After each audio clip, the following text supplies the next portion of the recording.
तो नमस्कार। आज का जो टॉपिक है वो है राजभाषा। राजभाषा क्या होती है, तो हम पढ़ेंगे राजभाषा, राष्ट्रभाषा और जो संपर्क भाषा, इन तीनों के बारे में पढ़ेंगे। तो मेरा नाम है विवेक और शुरू करते हैं राजभाषा को। तो कभी मैंने पढ़ा था तो उसके नोट्स में है मेरे पास में, तो मैं उसी को ही आपके सामने नरेट करता हूँ।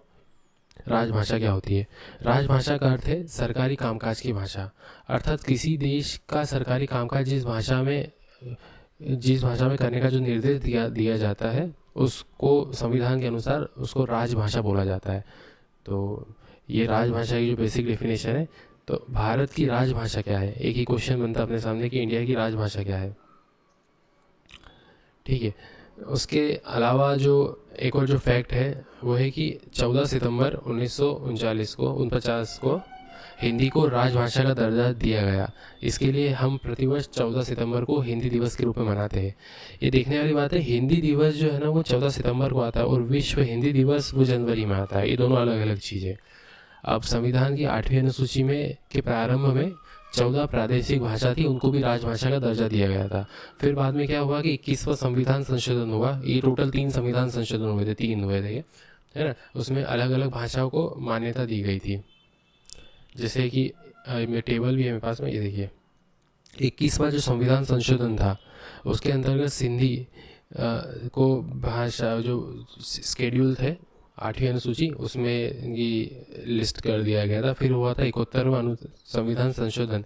इसके अंदर 3 थी, मणिपुरी, नेपाली और कोंकणी।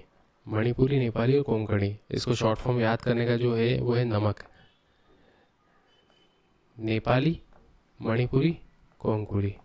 ठीक है, ऐसे याद कर सकते हो आप। कब हुआ था? 1992 में हुआ था। और कौन सा संविधान संशोधन था? 71वां संविधान संशोधन बोला जाता है इसको। उसके बाद में 92 संविधान संशोधन 2003 में हुआ था। उसके अंदर 4 भाषा जोड़ी गई थी। वो है डोबो नहीं है, बोडो, मैथिली, डोंगरी और संथाली। ये 4 भाषा जोड़ी थी। उसके अलावा अगर संविधान के बारे में पढ़ते तो फिर आगे आते कि जो संविधान के अंतर्गत है ना, ये जो भाग है इसके अंदर कितने अनुच्छेद हिंदी से रिलेटेड है। तो हिंदी पहला है 343, ये देखिए 343, जिसके अंदर क्या है कि संघ की राजभाषा कौन सी होगी? हिंदी होगी, ये है। उसके बाद में 344 के अंतर्गत लिखा गया है कि राजभाषा आयोग बनेगा जिसका जो अध्यक्ष होगा वो राष्ट्रपति होगा। फिर उसके बाद में कब कब राजभाषा आयोग बना उनके ये फैक्ट है। तो 7 जून 1955 को पहला राजभाषा आयोग बना जिसके अध्यक्ष थे बीजी खेर। इसको फर्स्ट आयोग बोला जाता है, पहले ये थे। उसके बाद में 15 जुलाई को इसके अंदर 20 मेंबर आए, उसकी बैठक हुई। उसके बाद 1956 में इसने 19 बिंदुओं के आधार पर प्रतिवेदन प्रस्तुत करा गया। फिर 345 के अंतर्गत राज्य की राजभाषा, राज्य किसी भी राज्य की राजभाषा होगी वो 3 हो सकती है। प्रादेशिक जो उसकी लोकल होगी भाषा, जैसे सपोज करते हैं अगर महाराष्ट्र की बात करते हैं तो वहाँ पे मराठी, फिर हिंदी, उसके बाद आता है तीसरा स्तर इंग्लिश का। त्रिभाषिक राज्य का स्टेटमेंट लेके आया। फिर उसके बाद 346 में पत्र व्यवहार की क्या भाषा होगी। और फिर 347 के अंतर्गत है राज्य के अंदर बोली जाने वाली भाषा। फिर 348 के अंदर सुप्रीम कोर्ट और हाई कोर्ट में कौन सी भाषा बोली जाएगी वो। 349 में भाषा संबंधी विधियाँ है वो। उसके बाद आवेदन, जो सामान्य लोग किस भाषा में आवेदन देंगे, वो 350 के अंतर्गत है। और 350 ए और बी, बच्चों की जो मातृभाषा है ना, बच्चों की जो शिक्षा है वो मातृभाषा में होनी चाहिए। उसके बाद बी के अंदर अल्पसंख्यक भाषाई, इसके लिए प्रेसिडेंट द्वारा एक अधिकारी की नियुक्ति की जाएगी। और 351, इसमें केंद्र को रिस्पॉन्सिबल किया गया है कि हिंदी का प्रचार प्रसार किया जाए। तो ये संविधान से रिलेटेड कुछ फैक्ट थे। उसके साथ में और भी कुछ चीज़ हुई थी, जैसे राजभाषा अधिनियम बना 1953 में। इसकी सहायता से द्विभाषी नीति को 26 जून 1965 से लागू किया गया और इसके तहत संघ की सभी सरकारी प्रयोजन के लिए हिंदी और अंग्रेजी दोनों ही भाषाएं प्रयुक्त की जा सकती थी। क्योंकि प्रॉब्लम क्या होता है कि लिंग्विस्टिक आधार पर ना, मतलब छोटे छोटे राज्यों की मांग होने लग गई थी। हमने बहुत बुक्स में पढ़ा होगा या फिर जनरल नॉलेज में कि एक रामल लल्लू पट्टू करके थे तमिल के, उन्होंने एक आंदोलन किया और फिर बाद में अपने अनशन के कारण उनकी मृत्यु हो गई और फिर बाद में दंगे हुए, वो सब चीज़ें होती होती हो रही थी। फिर ऐसी भाषाई आधार पर नए नए राज्यों का निर्माण की मांग बढ़ती गई। तो फिर उन्होंने क्या करा कि हिंदी और अंग्रेजी दोनों ही भाषा आप यूज़ कर सकते हैं। तो कंपलसरी नहीं हो पाया कि कोई भी स्टेट के ऊपर अगर आप कोई भाषा इम्पोज करते हो। फिर राजभाषा अधिनियम 1963 में, इसका संशोधन 1967 में हुआ। इसके अनुसार क्या हुआ कि अंग्रेजी का प्रयोग समाप्त कर देने के लिए सभी राज्यों द्वारा जिन्हें हिंदी अ, को अपनी राजभाषा में नहीं अपनाया है, एक संकल्प पारित करना होगा कि वह उसके पश्चात संसद के हर सदन द्वारा संकल्प पारित करना होगा। ऐसा नहीं होने पर इंग्लिश यथास्थिति बनी रहेगी। तो ये स्टेट का इशू है, भाई तुम्हारी मर्जी है, तुम अगर चाहो तो हिंदी कर लो लागू, नहीं तो मत करो। तो क्या हुआ कि हिंदी फिर है ना सदन इंडिया में कुछ ज़्यादा कुछ खास कर नहीं पाई। फिर राजभाषा अधिनियम 1976 आया। इसके अंदर क्या हुआ कि है ना राज्यों को 3 हिस्सों में बांट दिया गया। ठीक है, एक तो हिंदी क, ख और ग।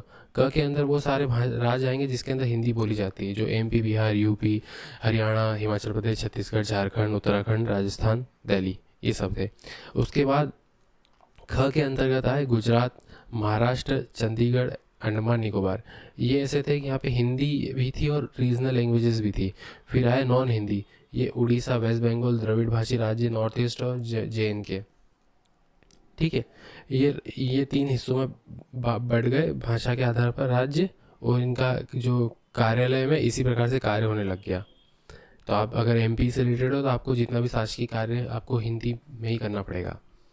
फिर राजभाषा अधिनियम 1976 में और संशोधन हुआ 87 में। उसके अंदर यदि क भाग को अंग्रेजी में पत्र भेजना अनिवार्य हो तो उसका हिंदी अनुवाद भी भेजा जाएगा। ठीक है, अगर मान लो MP को लेटर भेजना है उड़ीसा, तो हिंदी में के साथ साथ उसको है ना इसका अनुवाद भी भेजना पड़ेगा। ठीक है, फिर संसदीय समिति बनी GB पंत की अध्यक्षता में। ठीक है, उसके अंदर क्या गया कि ये 1959 में एक प्रस्तुत की गई जिसमें हिंदी संघ की राजभाषा का स्थान जल्दी ले, जो चल रहा है। फिर राष्ट्रभाषा के हम बारे में बात करते हैं।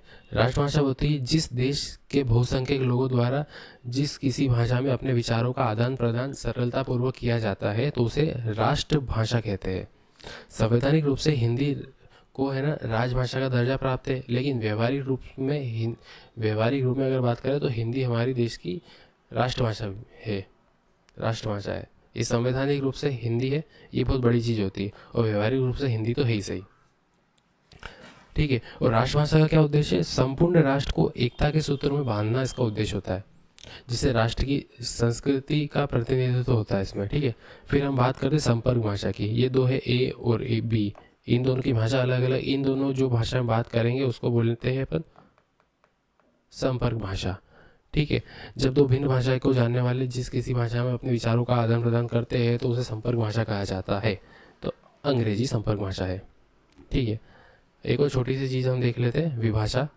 जब जो बोली होती है ना वो सामाजिक, सांस्कृतिक और राजनीतिक स्तर से उठ जाती है तो अपने आप को विभाषा बना लेती है। जैसे अवधी, भोजपुरी, ब्रज, खड़ी बोली, ये सब बोलियाँ थी, पर थोड़े टाइम बाद अपने आप को इन्हें इवॉल्व करा और ये बाद में बन गई